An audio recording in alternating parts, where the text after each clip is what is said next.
Plínio, eu queria ver as reportagens que você trouxe. Um dos temas mais marcantes esses últimos dias, depois que as apurações e o relatório veio à tona, é esta coisa do comitê de crise, o gabinete de crise, né? Então, o golpe estava prevendo a instalação de um gabinete de crise com 5 generais, 11 coronéis e mais AGU, mais 2 ou 3 civis. Ou seja, o golpe militar pretendia estabelecer. O golpe não era um golpe do Bolsonaro apenas, era um golpe militar que estava em curso, que pretendia estabelecer uma junta militar.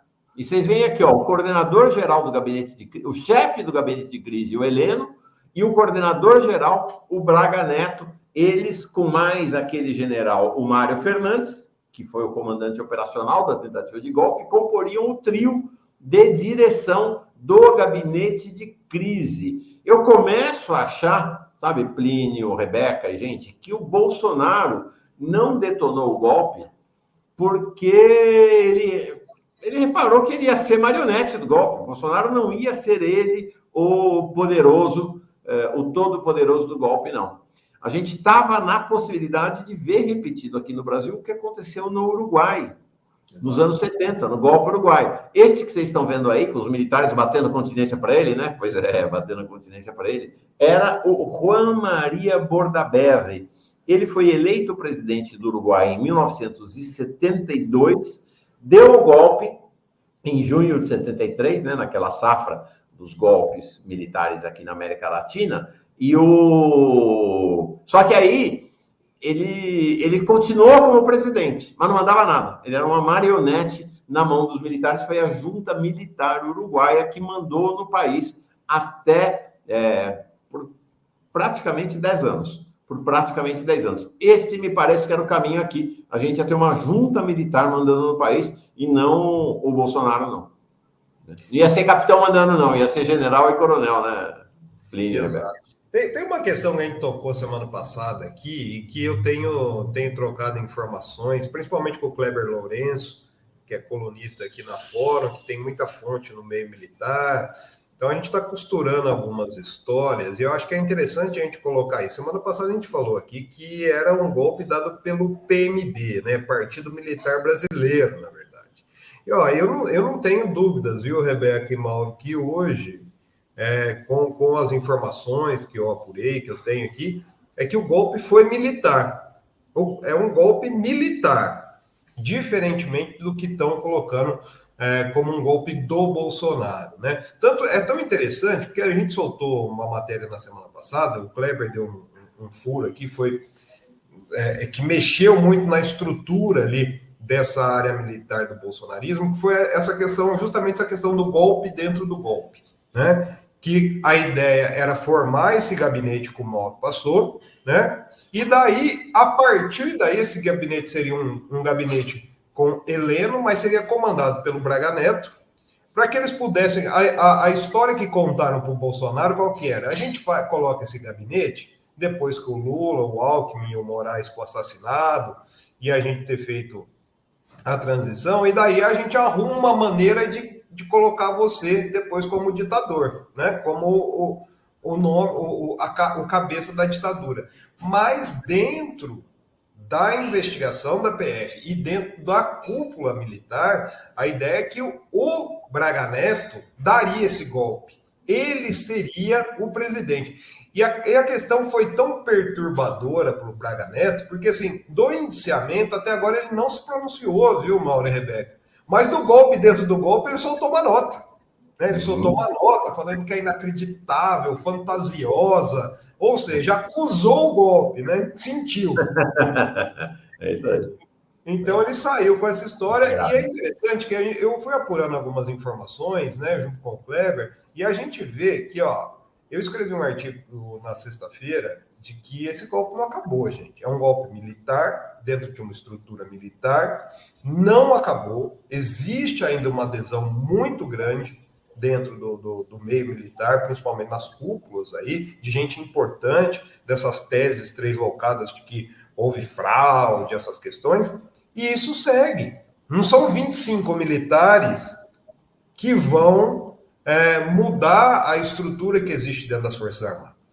Tá? Então tem uma questão, tem uma figura aí, né, Mauro, que acho que é interessante a gente já colocar na tela, chamado Roberto Crispuoli, né, que é um coronel. Essas operações combinadas, não militares, operações jornalísticas combinadas do Kleber e do Plínio, né? O Kleber soltou sexta esta reportagem, né? Coronel citado em investigação sobre o golpe usou o exército para treinar mercenários, e você aprofundou com uma reportagem no sábado, é sábado ou domingo? Esse foi no sábado, foi no sábado. Tá? Então, o que foram essas duas reportagens aqui do Kleber e tua? Então, primeiro, assim, o Kleber trouxe à tona quem que é essa figura que é citada, Roberto Crispuoli. Quem que é o Roberto Crispuoli? É um tenente-coronel do Exército, né? Ele foi comandante do Centro de Instrução de Jericinó, viu, Mauro? Você lembra desse Centro de Instrução de Jericinó? Né? Ficou muito popularizado na ditadura, que era justamente o centro de treinamento dos torturadores, né, em Jericinó. E como comandante do centro de Jericinó, ele autorizou uma empresa, que é uma empresa chamada First Line, a treinar ex-militares que são recrutados como mercenários. Gente, isso é muito grave. O que são os mercenários? Por exemplo, isso é muito popular nos Estados Unidos, onde tem uma empresa chamada Halliburton, que tem um braço que quando os Estados Unidos, por exemplo, entram em guerra lá no Oriente Médio, aconteceu no Iraque, isso de uma forma muito visível, né? Essa empresa fornece os mercenários. Quem são os mercenários? Geralmente são ex-militares treinados para atuar como combatentes privados em guerras. Então, ele trouxe essa First Line e lá no centro de Jericinó, que ele comandava, ele permitiu que fosse feito um treinamento. Espera lá, Plínio. O que você está dizendo é que ele usou um centro de treinamento do Exército para treinar mercenários. Exato, Mauro, exato. E por isso, ele sofreu um inquérito policial militar e foi o quê? Exonerado do Exército. Ele foi isso é recentemente, gente. Esse IPM, né, que é o inquérito policial militar de 2005, né? Então ele, depois de uma apuração, depois do julgamento aí na Justiça Militar, ele foi exonerado.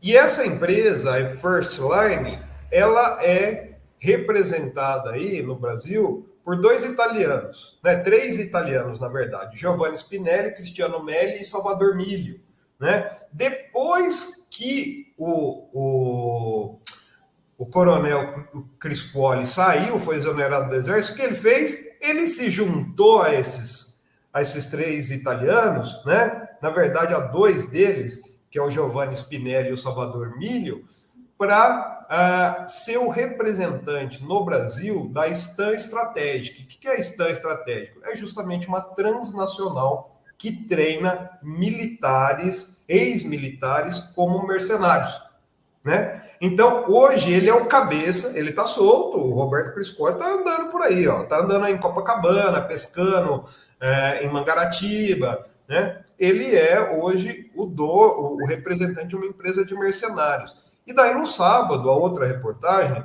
eu fui ver onde ele é citado nessa investigação. E tem uma conversa dele com o Mário Fernandes, que à época, né, era o ministro adjunto da Secretaria Especial da Presidência do Bolsonaro, era o principal interlocutor do Bolsonaro, por exemplo, com os golpistas que estavam em frente ao cartel, com os kits pretos, e foi ele que articulou o assassinato do Lula, do Alckmin, do Moraes. A conversa vai no seguinte, viu, Rebeca e Mauro? Vai ser guerra civil agora ou depois. É isso que o Crispuoli fala com ele. Aqui, ó. Só que a guerra civil agora tem uma justificativa. O povo está na rua, nós temos aquele apoio maciço. Daqui a pouco nós vamos entrar numa guerra civil, porque daqui a alguns meses, isso já no governo Lula, o Lula vai destruir o exército, vai destruir tudo. Gente, e é tão estarrecedor que ele prega, ele pressiona, né? E depois o Mário Fernandes leva isso para o Bolsonaro, ele coloca, viu, Mauro e Rebeca, os mercenários à disposição do golpe. Ele coloca, ele fala assim, na continuidade da conversa, ele fala assim, ó, democrata é o cacete. Não tem mais que ser democrata agora. Ah, não vou sair das 4 linhas. Acabou o jogo, pô. Não tem mais 4 linhas. O povo na rua está pedindo, pelo amor de Deus, vai dar uma guerra civil? Vai dar. Eu tenho certeza que vai dar. Olha isso ele falando. Porque os vermelhos vão vir ferozes. Isso depois, né, do Lula assumir. Mas nós estamos esperando o quê? Dando tempo para eles se organizarem melhor, para a guerra ser pior. Irmão, vamos agora. Daí no final ele fala, oferecendo aí os mercenários, falando aqui, ó, fala com o 01 aí, cara, 01 Bolsonaro. É agora. Hoje eu tô dentro. Ou seja, ele ofereceu um grupo de mercenários que foi treinado num centro militar brasileiro para atuar junto com os kits pretos no golpe. Gente, o golpe continua, porque esse Roberto Criscuoli tá solto, continua com os negócios dele e continua transitando no meio militar. Né? Ele é um dos 37, ou não? Não, ele não está listado como iniciado. Não está listado. Ele não está listado.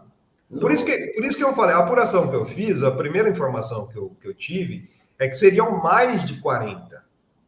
Então, hoje ainda, muito provavelmente, hoje o Alexandre de Moraes vai enviar o relatório para a PGR. Eu acredito que o Alexandre de Moraes vai pedir a inclusão de outros nomes. Eu tenho nomes chaves aí, como esse do Criscuoli, que não foi inserido no relatório, viu, Mauro Rebeca? Olha isso aqui, ó.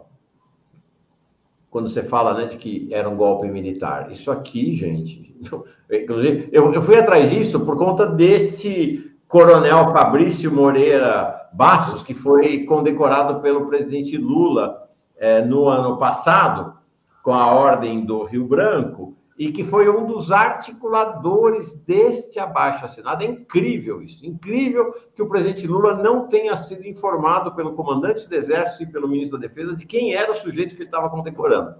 Em 28 de novembro, saiu esta carta dos oficiais superiores da ativa ao comandante do Exército Brasileiro, o comandante na época, Marco Antônio Ferreira Gomes, pedindo golpe de Estado. Pedindo golpe de Estado e dizendo que eles estavam disponíveis para o golpe de Estado. Gente, sabe quantos generais e coronéis assinaram esta carta? Mais de 1.000. Mais de 1.000. É muito impactante, né? Então, era efetivamente um golpe militar em curso, em andamento. Mas, olha, até dia 1.093 assinaturas em 30 de novembro de 2022. Depois continuaram colhendo assinaturas. Então, você vê, toda a cúpula militar brasileira estava envolvida no golpe. É o que você falou, golpe militar. Golpe militar. Ô, Mauro, e aquela grande questão, vai mudar de uma hora para outra a mentalidade dessas pessoas? Isso foi em novembro de 2022, gente. Você acha que essas pessoas pensam diferente hoje porque o Lula está no poder? Tanto não pensa que esse fim de semana também foi uma informação que foi divulgada, primeiro pelo UOL, sobre um coronel também da reserva, que hoje atua na Escola Superior de Guerra. Deixa eu pegar aqui até o nome dele, né? Eu não... Tá aqui... Deixa eu ver. Eu fiz aquele da sua reportagem? Isso. Tá aqui, ó. O Anderson Ferreira Barbosa, não é isso? Isso, esse aí, Anderson Ferreira Barbosa, justamente. Você fez essa de ontem, né, Plínio? Essa reportagem é de ontem. É de ontem essa, né? Domingo? Acho que é de ontem ou de ontem. Esse fim de semana aí, tô meio confundindo as datas aí. Mas o Anderson Freire Barbosa, quem que é? O Anderson Freire Barbosa é um militar também que estava na reserva e que voltou ativa com aquele projeto do Bolsonaro de turbinar os salários daqueles que voltassem. Ele é diretor, um dos diretores de curso na Escola Superior de Guerra, gente. O que é a Escola Superior de Guerra? A Escola Superior de Guerra é justamente o local onde se treina a inteligência militar. né? Então, essa figura aí, o Anderson, né? Eu não estou achando aqui, deixa eu abrir a matéria, porque daí eu pego informações mais detalhadas aqui, achei, né? Ele, Anderson Freire Barbosa, ele escreveu num grupo, um grupo que tem professores da Escola Superior de Guerra, que tem ex-alunos da Escola Superior de Guerra, que as pessoas estão esquecendo que as eleições foram roubadas sob a liderança de Alexandre de Moraes. Desde a soltura do ladrão até todos os atos perpetrados em favor de Lula na corrida eleitoral. E o pior, viu, Mauro e Rebeca? O que aconteceu? A Folha foi lá perguntar para ele. Você escreveu isso mesmo no grupo? Ele falou, escrevi. Foi um desabafo a partir de um sentimento de tristeza pelos colegas presos. Segundo ele aí, ó, trata-se de um desabafo, pois os militares que conheço, entre os 37 citados, são profissionais extremamente competentes, o que naturalmente gera um sentimento de tristeza, né? Então, a gente vê aqui, ó, o desabafo foi simplesmente um cidadão indignado com a forma como algumas pessoas julgam sem conhecer todos os fatos. Algo claramente pouco ético, por isso decidi responder na mesma moeda. Essa figura, né? Ele nada mais é do que um instrutor. Ele teve, inclusive, em outubro, eu levantei... Ele forma militares, né? Não só militares, porque a Escola Superior de Guerra não são só militares, né? Civis de direita, evidentemente, também participam dos cursos da escola. Ou seja, ele é um formador do pensamento militar de extrema-direita do país. Né? Exato. E ele, Mauro, em outubro agora, ó, outubro, a gente está em novembro, mês passado, ele esteve em Brasília participando e palestrando ainda no quê? Num evento chamado Exército Guardião Cibernético. O que é esse exército, um guardião cibernético? Um jogo de... Isso explicando aqui, ó, o Aquiles Furlan Neto, que é o chefe do Departamento de Ciência e Tecnologia do Exército, né? Exército Guardião Cibernético 6.0. É um jogo de guerra e seu principal objetivo é defender o Brasil. Temos a integração entre todas as agências responsáveis pela defesa cibernética e pelos setores críticos da infraestrutura, sendo o Exército Brasileiro o responsável pela capacidade cibernética do poder nacional. Ou seja, a gente tem dentro da estrutura militar uma pessoa golpista ensinando os militares a darem golpe usando a tecnologia. É isso. Rebeca, eu quero continuar no mesmo assunto, mas mudar de tópico com o nosso Plínio. Mas antes, quer dar uma passeada aí pelo chat, superchat? Pandora Studio diz, pô, o Plínio investiga melhor do que a Polícia Federal, viu, Plínio, Teodoro? A Regina Curvel diz também, vocês precisam mandar isso para o Alexandre de Moraes, para a Polícia Federal. Tá aí nosso Plinião, como sempre, investigando muito bem, Mauro Lopes. É isso aí, Plinião detonando. Plínio, então, mais dois temas que você... sobre os quais você publicou esse fim de semana, que eu acho que vale a pena a gente ter um olhar também. Um dos caras mais falados no golpe é um dos coordenadores, é o coordenador operacional do golpe e que ia estar como um dos coordenadores da junta militar, do gabinete de crise, este general Mário Fernandes, que era secretário-geral da Presidência da República, né? Trabalhava no Planalto. Trabalhava no Planalto. Foi interino, mas exerceu o cargo. Aí tinha um braço direito dele no Planalto, né? Desse Mário Fernando do Planalto, que você capturou ali, uma das declarações que você até mencionou aqui na semana passada no ar, mas depois você fez reportagem sobre isso. Pois é o mais estarrecedor, né? Esse artigo aí eu coloquei, porque a apuração que a gente fez, de que o golpe continua, né? É o Reginaldo Vieira de Abreu. Ele era chamado como Velame, o apelido dele, né? A alcunha dele é Velame. Velame é uma tenda que os militares usam para fazer barraquinha, quando vão fazer acampamento, essas coisas, né? E ele fala aí, né, que a reunião, ontem, inclusive, o Fantástico deu destaque para esse áudio aí, né? Que tem que ser a rataria. Bolsonaro é a rataria, porque não podia incluir gente acima do limite da ética. Gente, acima do limite da ética, entre os que eles citam, é o Paulo Guedes, sabe? Não é qualquer um. Tipo assim, a gente tem que tirar os civis, porque a meia dúzia de ratos que estava no governo, né, que estava infiltrada. E é bom que se diga, viu, Mauro, que o Mário Fernandes, o general Mário Fernandes, ele foi colocado como ministro adjunto do Luiz Cláudio Ramos, né? Por quê? Porque o Luiz Cláudio Ramos era fofoqueiro. Eles não queriam um fofoqueiro dentro da estrutura. Então, no final do governo, escantearam o Ramos, né? Para ele não porque ele fosse legalista, não porque ele fosse contra o golpe, só porque ele era fofoqueiro demais, né? Ele era fofoqueiro, ele ia contar fofoca para todo mundo. E colocaram o Mário Fernandes, que é um Kid preto, né?